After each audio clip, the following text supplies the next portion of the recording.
Sucede todo, un poco. La tecnología todavía no es perfecta. Aparte que mucha gente está usando, entonces empeora a veces la señal. Perfecto. Bueno, gente, hoy estoy con el doctor Richard Gómez.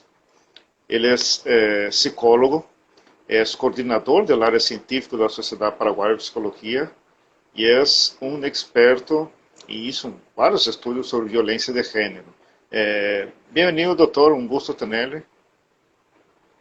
Muy buenas noches, Mike. Un gusto estar también aquí en tu programación. Si usted podía presentarse y hablar un poco de su formación, ¿no? Para que la gente le conozca mejor.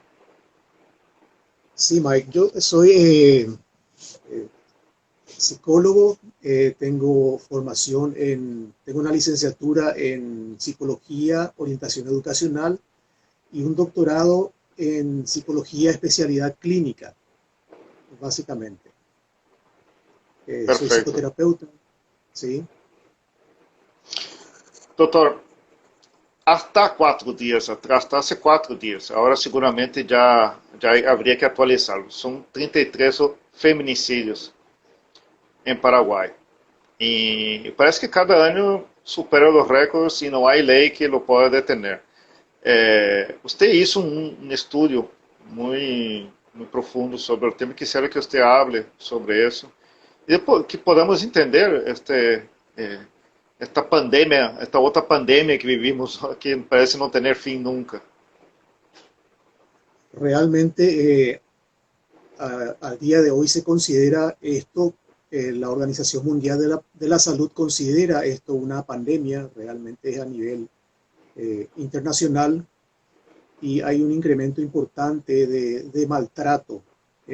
Esta otra pandemia, yo pienso que ha permitido o ha posibilitado que se den muchas situaciones, no solamente de maltrato y feminicidio con respecto a la mujer, sino a otros sectores vulnerables, como por ejemplo niños, eh, ancianos, personas con discapacidad, porque fundamentalmente cuando hablamos de violencia estamos hablando de una relación asimétrica en la cual hay una relación de poder. Una persona con mayor poder es la que ejerce la violencia y eso es lo que también se denomina relación de abuso. Entonces lo que haríamos ahora sería ir analizando algunos conceptos que nos pueden ayudar a entender cómo surge esta, qué es lo que genera esta situación que estamos viviendo. Pero era algo que ya se venía venir, ¿no? Porque ya se veía que iba a suceder eso, ¿no? Cuando se declaró la cuarentena, muchos expertos alertaron para esa posibilidad de que iba a suceder, porque eh, tenemos que agregar el alcoholismo, ¿no? El estrés, por la situación misma que estamos viendo, la cuestión económica que iba a empezar a jugar un papel importante, ¿no? La convivencia, porque muchas veces las parejas eran casados, pero eran como dos extraños, ¿no? Entre la dinámica del día a día, la rutina, ¿no? ¿Por qué aún así no fue posible detener? Bueno, realmente hay factores desencadenantes de la violencia de género y lo que es importante y lo que yo pude revisar en el trabajo del cual hablaste es que no nos podemos quedar con, por ejemplo, atribuir a la situación económica, al desempleo, solamente. Es decir, que no podemos atribuir a una sola causa o a dos causas esta conducta masculina.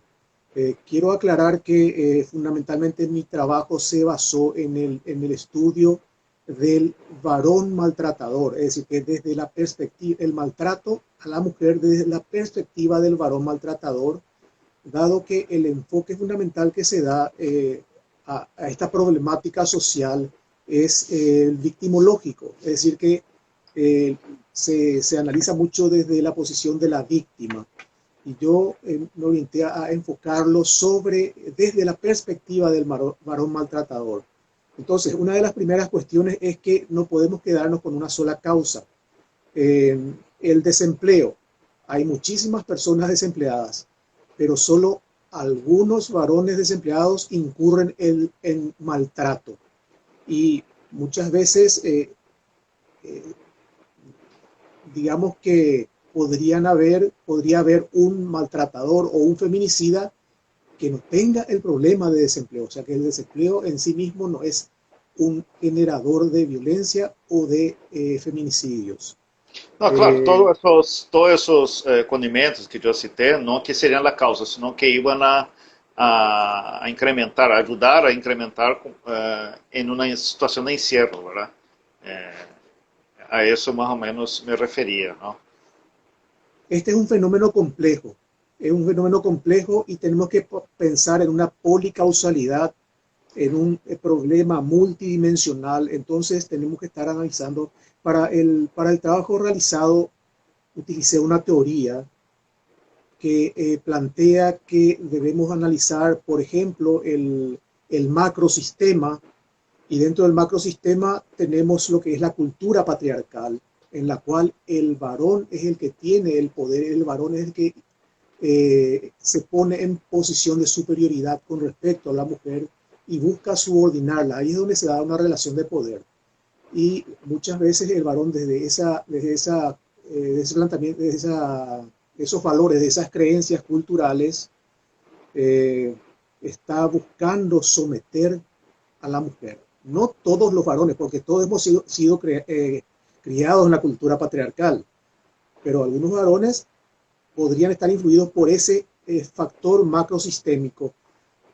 Luego vamos a hablar de las instituciones que de alguna manera también están, digamos que sosteniendo ciertos planteamientos machistas, ciertas creencias que tienen que ver con la desvalorización y la subordinación de la mujer al varón. También están las cuestiones familiares. Hay muchas tipologías de varones violentos. Durante mucho tiempo se basó en explicaciones psicopatológicas para explicar la conducta violenta del varón. Se habla de la influencia del alcohol, se habla de la influencia de las drogas, del desempleo. O sea, podemos hablar de muchos factores, solo que atribuirlos a esos factores dan explicaciones parciales de lo que es la verdadera problemática. Entonces, cuando analizamos claro, la conducta de un maltratador o violento, claro. ¿sí? Sí, no, por supuesto que eso no es. Sí, perdón. No, te escucho. No, por supuesto que eso no es la causa, ¿no? Pero también una cuestión que mucho del sistema machista fue creado también por las mujeres. ¿A qué me refiero? De la madre que le enseña al hijo varón que él debe ser el macho que debe ser servido por sus hermanos. Por ejemplo, la hermana tiene que cocinarle, la otra hermana tiene que planchar su ropa, tiene que servirle porque él es, principalmente cuando es el único varón. Muchos años, varios hogares fueron creados así, ¿no? La mujer formaba al hijo varón dentro de ese sistema, con esa concepción. Hoy en día ha mermado bastante eso, ¿no? Hay una mayor conciencia. Es sabido que el sistema machista, la mentalidad machista es sostenido por muchas mujeres y los varones son criados de esa manera. Por otra parte, tenemos todo el problema, se está estudiando, se ha iniciado el estudio hace mucho tiempo de la condición masculina. La condición masculina tiene que ver con una crianza que lo desconecta al varón de percibir, de poder hacer una lectura, un monitoreo de su propia afectividad. Le cuesta a la mayoría de los varones ponerse en contacto con su sensibilidad, con su parte afectiva. Y muchas veces esa desconexión hace que el varón tenga que asumir el papel de fuerte, duro, insensible, eh, sintetizándolo en una frase que todos hemos escuchado alguna vez: los varones no lloran. Los varones no tienen que mostrar su debilidad, su sufrimiento. Entonces, esto lo pone ante una exigencia bastante importante. Eso también constituye parte de la crianza machista. Entonces, De tener que reforzar su imagen de macho, de varón todo el tiempo. permanentemente. Por otra parte está el fantasma de lo femenino, porque el varón, para construir su identidad masculina, la construye en base a la negación de lo femenino. Entonces en el varón existe un temor muy grande, muy intenso acerca de todo lo que sea femenino. El varón no quiere mostrar lo femenino, que podría ser aspectos femeninos que podrían ser constitutivos de su personalidad. Entonces, para la mujer es más fácil la construcción de su identidad, porque fácilmente se identifica con su primer objeto de amor, que es la madre, con los aspectos femeninos de la madre, pero el varón tiene que ir como que diferenciándose y negando lo femenino para poder construir su identidad masculina. Eso lo pone ante el tener que, digamos que, no negar, sino reprimir bastante su sensibilidad, su afectividad, eh, no desarrollar la capacidad de leer su propia afectividad, y es una exigencia cultural muy fuerte. Entonces, esa presión más las otras presiones sociales que tiene encima del varón, entonces eso de pronto hace que pudiera generar mucha tensión que en ciertas circunstancias, específicamente en el ámbito familiar o en la vida de pareja, podrían manifestarse. Por otra parte, sabemos que el conflicto forma parte de lo que tiene que ver con la convivencia familiar, conyugal, y en muchas familias el conflicto se resuelve con la fuerza del varón. La cultura patriarcal le dice: vos mandás, vos tenés que poner límites acá, vos tenés que parar, poner límites a estas personas, vos tenés que dominar a estas personas, someterlas. Entonces el varón se va criando con con un esquema de utilización de la fuerza o utilización de la violencia para el manejo de los conflictos que pudieran darse en el ámbito familiar, doméstico, conyugal. De ese punto de vista podría haber un aprendizaje de las conductas maltratadoras y violentas. Podría haber. Aunque también eso plantea una diferencia entre individuos, en el sentido de que en un mismo ámbito donde se está dando ese aprendizaje de conductas violentas para resolver conflictos, podrían haber individuos que rechacen ese modelo y desarrollen otro tipo de estrategias para manejarlos. Pero podrían haber varones que incorporen el modelo y lo apliquen en sus futuras relaciones. Es decir, que en cada caso de maltratadores, feminicidas, habría que estudiar la configuración específica y la multiplicidad de valores que podrían estar en juego cuando se estudia la problemática. A mí me tocó, en lo personal, yo escribí un par de libros sobre relaciones de pareja en Paraguay, de forma empírica, por supuesto, solamente recaudando las historias y ya el resultado de todo, ¿verdad? Y hay algo que me llamó bastante la atención, que no es fácil entender, que es lo siguiente: que las relaciones en Paraguay, ellas son formadas de manera equivocada, ¿no? Como que cuando ves, ya empieza como que todo lleva a que no va a resultar. Algunas resultan bien, otras no, otras terminan con cosas. Por ejemplo, ¿no? El tipo de relación, y quisiera que usted hice esa introducción, ¿no? Las relaciones, la elección de una pareja y las relaciones, por ejemplo, con una persona que ya está comprometida, o las famosas, ¿cómo es? Yo entré porque me insistió mucho, ¿no? como que son relaciones que la persona quiere justificar a la otra, ¿no? Como haber entrado y no asumiendo la responsabilidad. Esto también lleva a que pueda haber problemas en esta relación, ¿verdad, doctor? De hecho que si una persona entra a una relación porque le insistieron mucho, la entrada luego ya es inapropiada. Sería interesante y lo lógico, lo esperado es que ambas personas estén comprometidas, no con el otro o con la otra persona, sino consigo mismas para poder desde ese compromiso personal unirse en una relación y ese compromiso personal es lo que determina el éxito. Pero sí, yo pienso que tenés mucha razón cuando decís que las personas entran de esta manera a las relaciones sin tener muy claro ese compromiso personal que deben tener.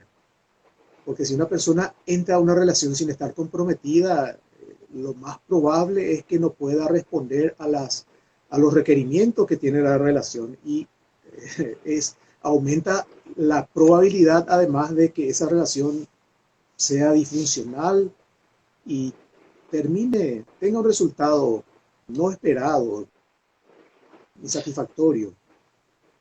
Claro. Outro fator também, é claro, esse é um pequeno fator. Outro fator que eu he visto também muito nas relações são parejas que entram com pessoas comprometidas, não? Sabemos da grande quantidade de madres solteiras que há em Paraguai, não? É algo não tão próprio. Sabemos que é próprio do mundo inteiro, não? Mas em Paraguai a quantidade havia visto um estudo, é tremendo, não? A quantidade. ¿Por qué? Porque muchas mujeres entran en relaciones con hombres comprometidos, ¿no? O con hombres sin saber que él tiene. El famoso, ahí entramos otra vez en el sistema machista, ¿no? El hombre tiene 3, 4 mujeres, ¿no? Todas en su cabeza le pertenecen, ¿no? No acepta dejar a ninguna, pero es celoso de todas. Ahí viene mi pregunta. Como a mulher pode identificar esta relação? Porque esta relação, de qualquer maneira, vai ser perjudicial. Porque quando entra em uma relação não assumida, que era o que você estava falando, se não está tem um compromisso consigo mesmo, não? Esta relação vai terminar em hijos não deseados. ¿No? Aquí yo aplicaría ese sistema de considerar varias causas para esta problemática, Mike. Vos estarás enterado, por supuesto, que hubo un mestizaje violento de los españoles con respecto a las nativas, la guerra de la Triple Alianza. Habrás leído también al respecto cómo qué es lo que hacían para repoblar el país. Cada varón era utilizado como un semental que podía preñar a cientos, y lo debía hacer, cientos de mujeres. Es como algo que estuvo permitido en esa época. Yo pienso que eso habrá dejado su impronta. Además, bueno, como que pudo haber dejado la impronta en el sentido de que la mujer tenía que permitirlo y el varón se podía permitir. Por otra parte, yo pienso que también habrán aspectos que tienen que ver con la crianza y la educación de los varones, porque esa conducta de engañar, de ocultar el estado civil o los compromisos que uno tenga para tener relaciones con otra mujer, eso está permitido, pero inclusive hasta por las madres. Se apañan a los hijos varones. Está permitido que del interior se traigan muchachitas para iniciar al hijo de la familia. O sea, hay muchas conductas culturales de ese tipo que permiten esta situación. Ahora bien, si bien el varón se permite estas conductas promiscuas o llamémosla como se quiera, también tenemos que ver ¿Qué pasa con la mujer que lo permite? ¿Qué pasa con la mujer que no sabe, no se informa, no se asegura? O sea, acá hay una cuestión en, de varones y mujeres que deberían preocuparse y ocuparse como para evitar que este tipo de situaciones se siga dando, ¿verdad? Pero hay una cuestión cultural muy fuerte y hay elementos familiares y educacionales, educativos muy fuertes, muy influyentes. La estrutura de la familia paraguaya ella está bastante afectada en los días actuales. Como que no hay, la falta de valores no se vino como que tergiversando. É o que uno puede notar a distância, no ve o noticiero e a simple vista salta, ¿no, doctor? Ahora, también hay mucho de eso, no sé si usted puede corroborar, que hay esa sensación de la mujer, de algunas mujeres, no todas, por supuesto, pero hay muchas mujeres que entran en una relación enfermiza, porque atribuye el dolor como una cotización. El dolor cotiza, ¿no? Ah, yo por este hombre sufrí tanto, yo por este hombre, mira todo lo que hice, yo dejé de estudiar por este hombre. Ah, felicidad, o sea, como si es que eso necesita algún premio, ¿no? Eh, ¿Cómo usted ve la estructura de la familia paraguaya actual? Bueno, yo quiero tomar eso que decís, que el dolor cotiza, es como valorado, como que la relación está valorada en función a cuánto sufre una mujer, cuánto sufre para soportar al marido, qué sacrificada, a cuánto renuncia la mujer para permanecer, para poder estar al lado de un hombre, a cuánto de sí misma renuncia, a cuánto tiene que sacrificarse para criar a sus hijos, también renunciar a sí misma, a su autorrealización para criar a sus hijos. Y como que eso la cotiza, utilizando el término que dijiste, la cotiza ante la sociedad, ante las otras mujeres, ante los varones y ante sus propios hijos. Eh, yo pienso que eso forma parte de la cultura que violenta a la mujer, porque justamente dentro de lo que son denominados micromachismos, a la mujer se le valoriza se le maternaliza en el sentido de que los roles que tienen que ver con la crianza de los hijos, con la maternidad, son hipervalorados y se la encasilla y se la deja, digamos que atrapada, prisionera de esos roles, de modo que ella no pueda moverse de ahí para poder realizarse en otros ámbitos y inclusive las estrategias micromachistas eh, hacen que el varón la vaya aislando, le vaya dejando con todos esos roles forzados de los cuales la mujer no puede y no debe culturalmente librarse y entonces como que así la va introduciendo en una dinámica de renunciamiento a sí misma. Y la mujer se queda en eso, se queda en eso y sin nada más. Va por ese lado. En todo caso, hoy en día se habla de las nuevas masculinidades. En las nuevas masculinidades, el varón debe ser partícipe de la relación afectiva y de la crianza afectiva de sus hijos y debe ser partícipe en los roles que son desempeñados en torno a lo doméstico, a lo familiar. Eh, y algunos varones, lógicamente, tienen una mayor facilidad que otros como para poder entrar para poder, digamos que, identificarse con esa nueva masculinidad. Y yo pienso que a la mujer que está con un varón, que ve las cosas de esa manera y tiene esa conducta, esa actitud diferente, yo pienso que le irá mucho mejor. Doutor, usted ha estudiado profundamente al hombre maltratador. quisiera preguntar dos cosas. Uno, él es, usted ha tiene algún problema, porque usted conoce muy bien la parte neurológica, ¿tiene alguna diferencia neurológica del hombre que no es maltratador?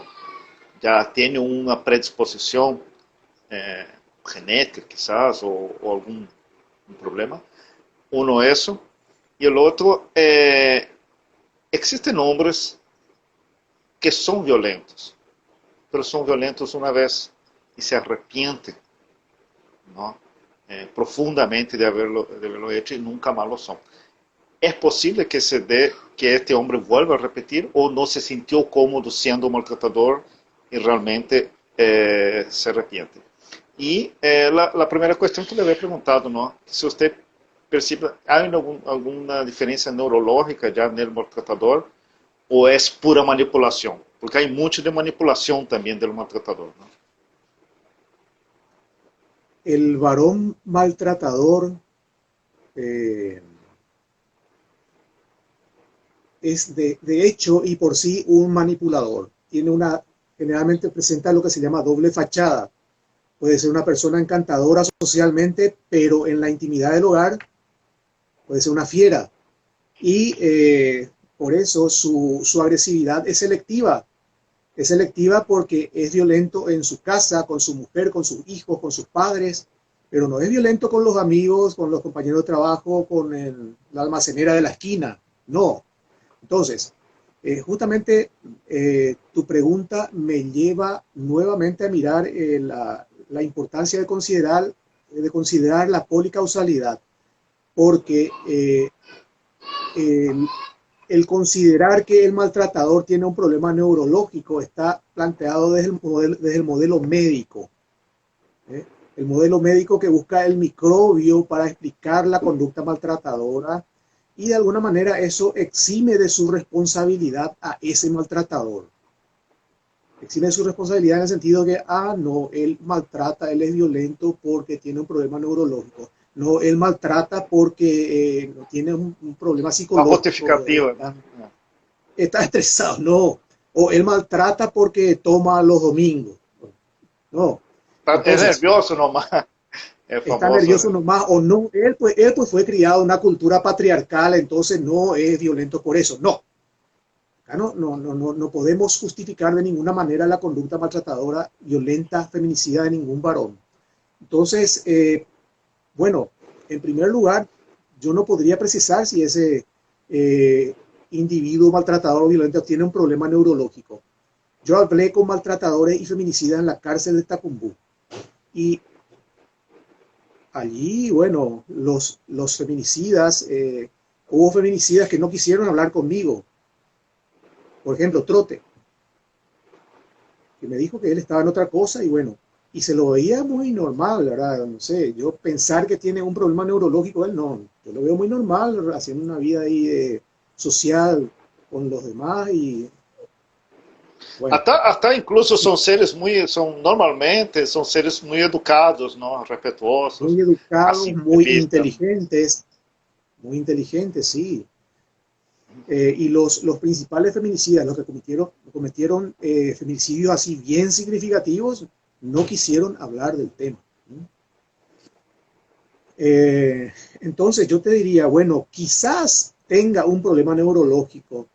Podríamos hablar de, por ejemplo, si tiene una esquizofrenia, hay alteraciones a nivel neurológico, a nivel físico. Entonces eso lo tendría que determinar un psiquiatra. Si este tipo violento, si este tipo que cometió feminicidio, podríamos descartar organicidad, que lo revisa un psiquiatra, pero de ninguna manera podemos justificar que porque eso pues lo hace inimputable. Entonces es importante que consideremos que otras variables, otros factores que determinaron variables situacionales que determinaron su conducta violenta o feminicida. Eh, lo otro que me habías preguntado es si Entonces, sí, sí, para terminar eso, entonces es más manipulación que algún problema neurológico, ¿verdad, doctor? Ahí después vamos a entrar en algunos tipos de manipulación. Usted veía más si así, ¿no? de hecho, porque presentan los maltratadores algo que se llama externalización de la culpa. La culpa no es la mujer. Nunca tiene Justifican la culpa. su conducta violenta. Sí, justifican su conducta violenta. Entonces, de hecho, sí o sí son manipuladores y presentan lo que había mencionado yo, que es la doble fachada.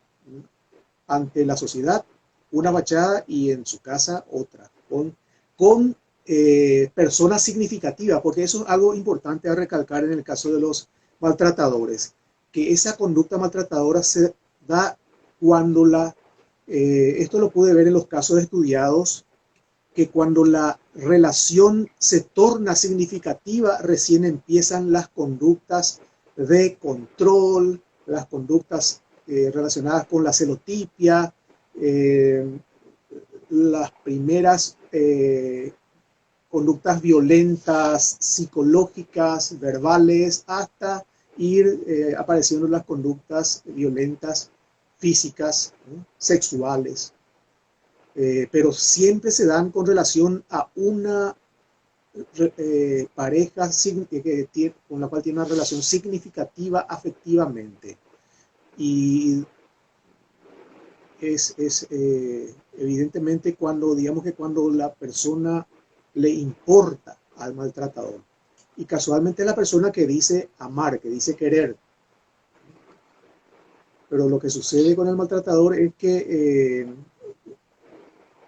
surge también la baja autoestima, hace que aparezca la inseguridad, el temor a perder a la pareja, que es sumamente angustiante para ellos. Por eso, en mi trabajo yo planteo que tanto la víctima como el victimario son caras, dos caras, son las dos caras del sufrimiento, ¿verdad? Porque el varón de ninguna manera intentando justificar al maltratador, pero Por también supuesto que el no. maltratador sufre horrores cuando teme perder a su pareja.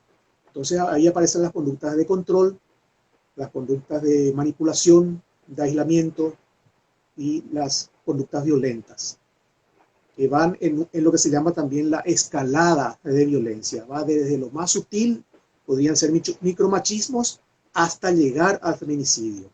La conducta violenta tiene un continuum, de lo más leve a lo más grave. Ahora, un tipo de manipulación muy común, doctor, es el famoso no puedo terminar con esa persona porque es muy orgulloso, ¿no? No importa lo que yo haga, no le va a importar, le da igual, ¿no? No, hace creer que tiene superpoderes, ¿no? Ese es uno, ¿no? Que siempre pareciera que que el maltratador es una persona con poderes increíbles, ¿no? Que nada le va a afectar. Y otro es esa cuestión, y es muy común, que es que parece que el maltratado siempre está debiendo algo, ¿no? Siempre deja pendiente de que le de algún favor. Ah, me vas a dejar. Y mira lo que yo hice. Ahora yo no sirvo más para vos, ¿no? Así que no reconociendo, tirando la culpa en la mujer, ¿no? Pero culpando siempre, y se hace la víctima, ¿no? Siempre parece que vos estás debiendo algo, ¿no? Yo te dejé hacer tal cosa y ahora me dejas, ¿no? ¿Cómo la mujer puede salir del hombre orgulloso y de este tipo de manipulación, ¿no? Que el hombre parece que siempre está, parece que vos siempre tenés una deuda con él permanente, ¿no? ¿Cómo salir de eso, doctor? Eh, Resulta que el varón maltratado es muy hábil para manipular a la víctima, a la mujer víctima, y convencerla de que ella tiene la culpa, de que él se enoje, de que él reaccione, de que él se vaya, de que él sea infiel. Tiene mucha habilidad para eso. Él le va lavando el cerebro, va minando su autoestima, le va convenciendo de que es inferior, de que sin él, ella no puede, no es nada. Entonces, yo pienso que eh, hay mujeres que tienen esa vulnerabilidad y esa predisposición de someterse. Y es sumamente importante, es lo que planteo justamente en mi tesis, la detección temprana. Hay que detectar de manera temprana al maltratador y la relación de maltrato que se está instalando. Sería importante que eso pudiera detectarse tempranamente para evitar que se dé esta escalada de violencia, porque sabemos bien por lo que nos plantea en el circuito de la violencia, eh, que todo esto se inicia, o sea, el varón comienza con una relación aparentemente ideal en donde muestra todo el lado bueno que tiene, pero luego empiezan a aparecer las conductas maltratadoras, aumenta la tensión y explota, luego se arrepiente, le pide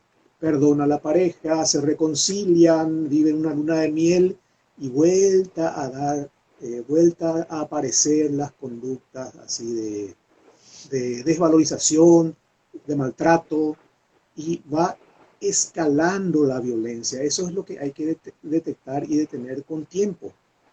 El, yo pienso que la mujer, ante el primer indicio de, la mujer debería conocer a su pareja, debería informarse acerca de estas características del varón maltratador y ante el primer inicio buscar ayuda de modo que pueda ser asesorada, porque cuando avanza mucho dentro de esta dinámica del lavado de cerebro, la mujer se va desarmando, ya tiene mucho menos fuerza como para poder salir, para poder distanciarse, para poder poner límites. Entonces es importante por eso la detección temprana. E essa detecção temprana, há señales, ¿no? Hay señales que podemos, por ejemplo, sería una señal el hombre que empieza a salir con una mujer en la primera semana, ah, yo demasiado te quiero, que es muy celoso, ¿no? Ya en el comienzo, sin que haya sentimientos, ¿no? Sin que haya amor, ni nada, está empezando a salir con una persona.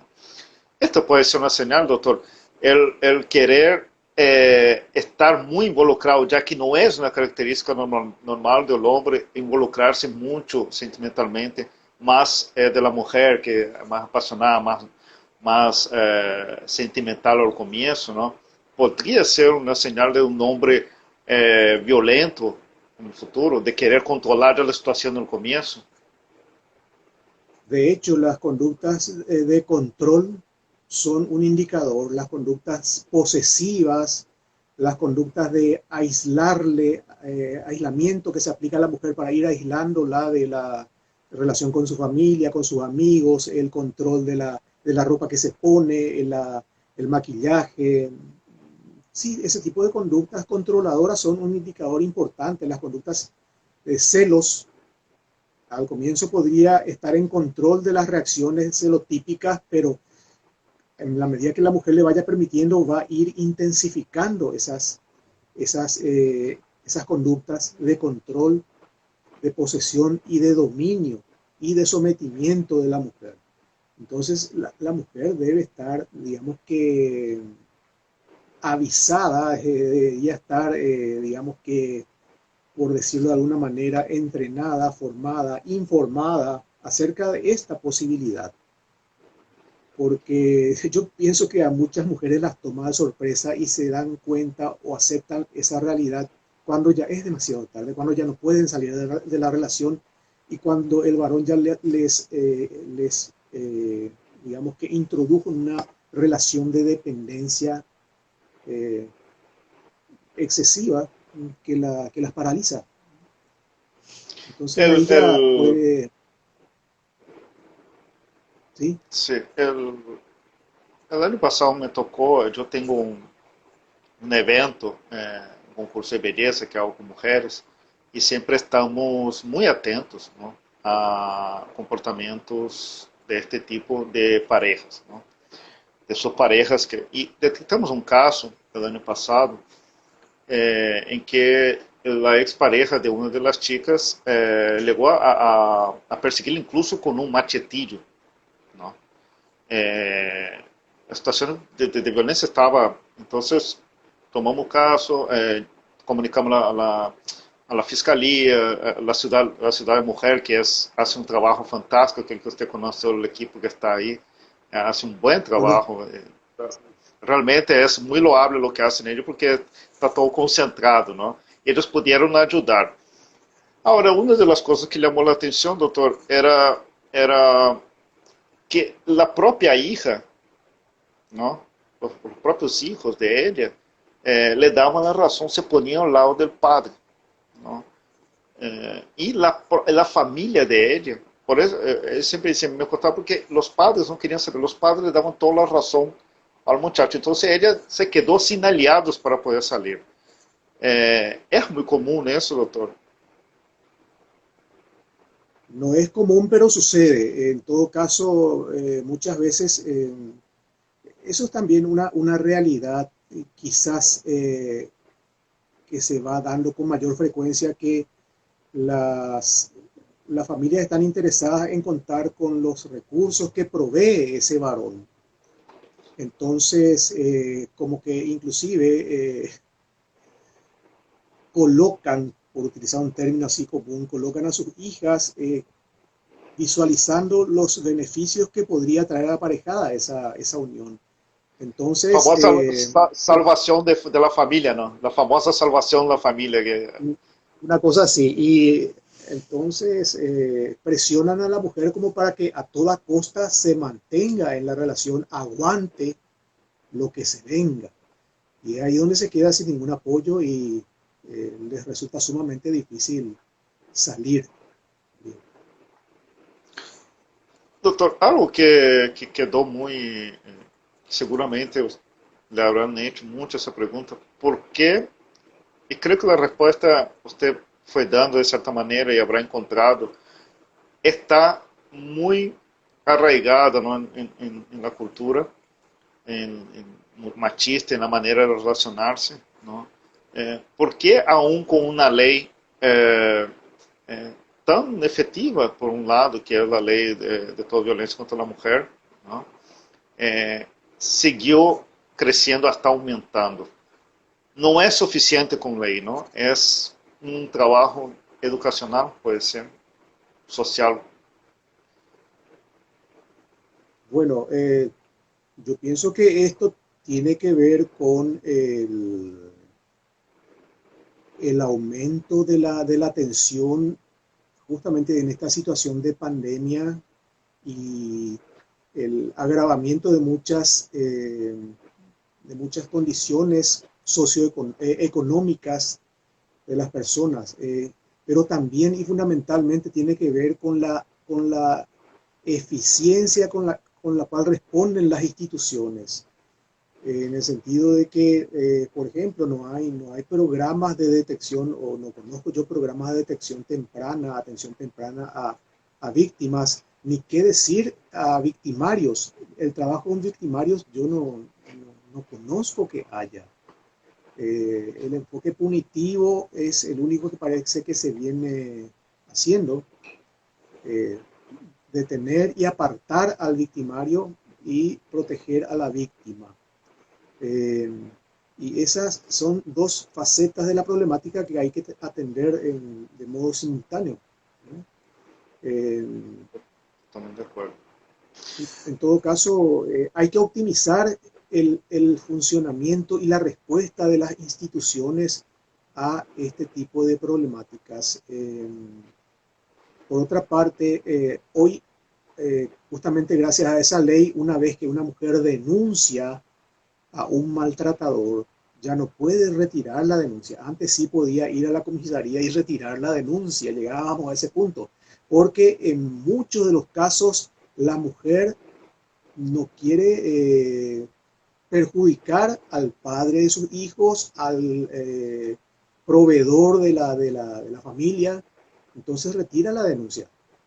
Porque nos Y anima a chantaje lidiar también, solo ¿no? con, Mucho también chantaje pudiera del haber propio chantaje. hombre, ¿no?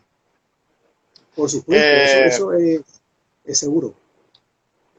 Sin embargo, yo me di cuenta de algo también, doctor, no sé si usted piensa igual.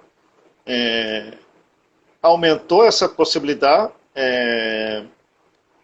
de não poder retirar, pero também é muito complicado fazer a denúncia. Todavia, é difícil, porque muitas comissarias não passam imediatamente à fiscalia, não? Todavía hay bastante eso, porque vos tenés que tratar de gestionar que se vaya a la fiscalía, ¿no? Para que haya una orden de restricción. Y la orden de restricción, hay dos puntitos también quisiera acotar antes, que es la orden de restricción tarda para llegar.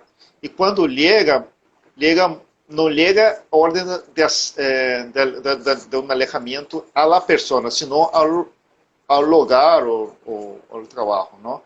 Por exemplo, uma pessoa pode perseguir em auto a outra, que não significa que está violando a ordem de alejamento, não? Tenho entendido isso.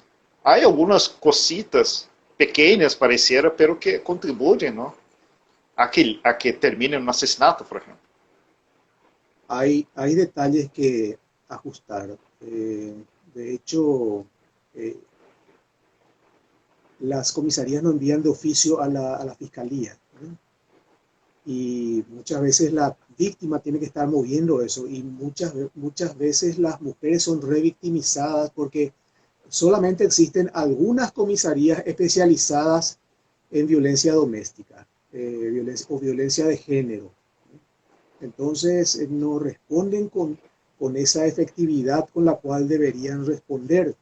Y como estás diciendo, en muchos casos esa orden de alejamiento tampoco llega pronto y tampoco tiene la efectividad que debería tener. ¿Qué pasa si el maltratador no cumple con la orden de alejamiento? La víctima otra vez tiene que ir a comunicar, avisar. E muitos assassinatos que hemos visto, feminicídio, o autor tinha ordem de alejamento. ¿No? Claro, y no se tomaron las medidas necesarias de protección a la víctima. De pronto las instituciones no protegen, la misma familia parece que no creen que va a suceder, no se imaginan que podría suceder. Un maltratador es un potencial feminicida, es decir, que alguna circunstancia podría llevarlo a cometer el asesinato.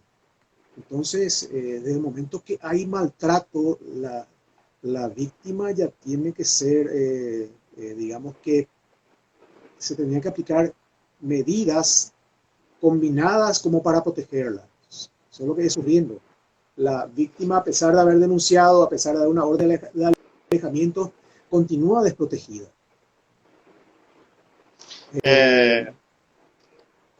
Sí. El Ministerio de la Mujer creo que hizo... Una pregunta que quiero responderte y que me acaba de venir a la mente, que tiene que ver con que si un maltratador se arrepiente. Claro, ese maltratador se arrepiente y justamente eso, si él puede arrepentirse una vez, el maltratador, no sé, ocasional o alguien que le maltrató una vez. Y si usted vio en ese trabajo que usted hizo, principalmente en la cárcel, ya gente condenada, que ya no tiene que convencer a nadie, no va a convencer a nadie más, ¿hay arrepentimiento de corazón o sigue la culpa de la mujer? La culpabilización de la mujer sigue hasta el final, porque inclusive minimizan.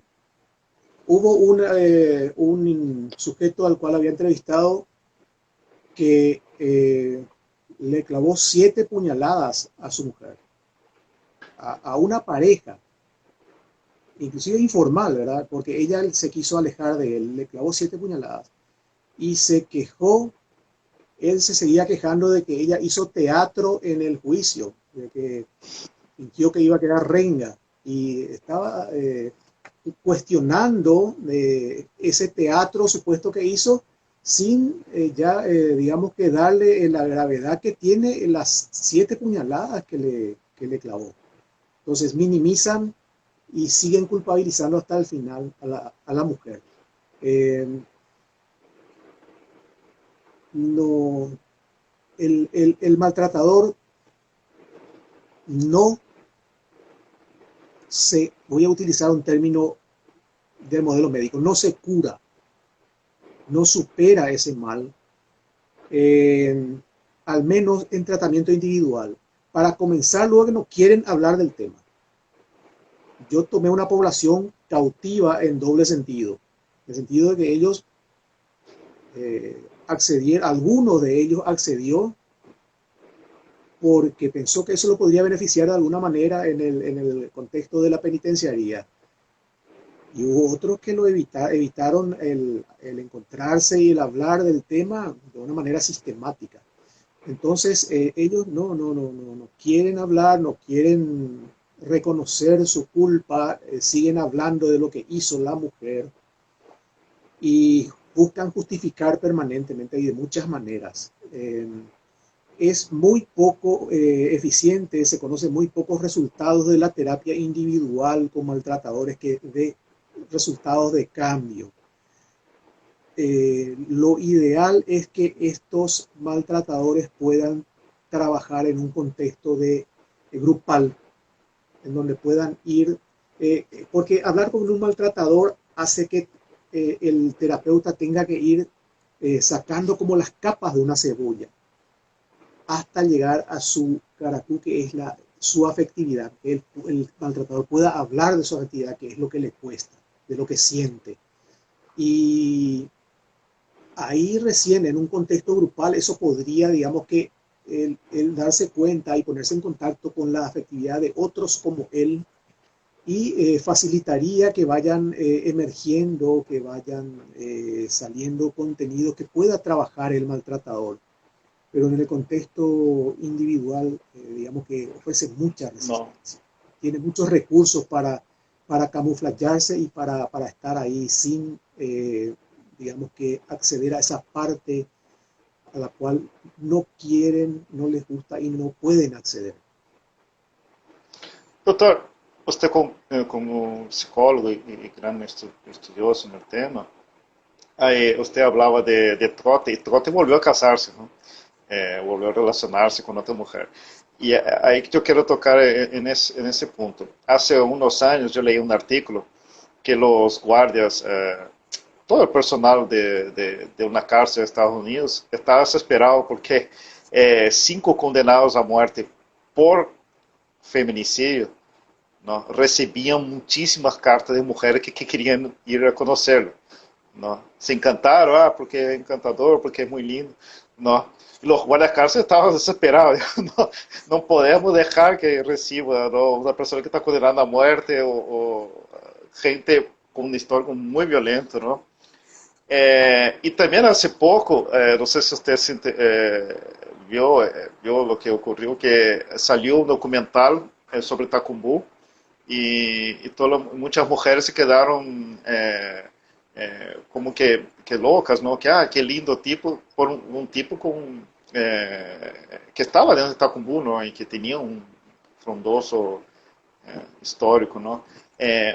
¿Por qué también hay una explicación psicológica? ¿Es una cosa así de aire maternal o hay mujeres que realmente se atraen por hombres maltratadores? Esa cosa de querer, yo le voy a curar, yo le voy a cambiar. Bueno, es algo que podría ser parte de lo que está diciendo en el sentido que se habla de parejas patológicas.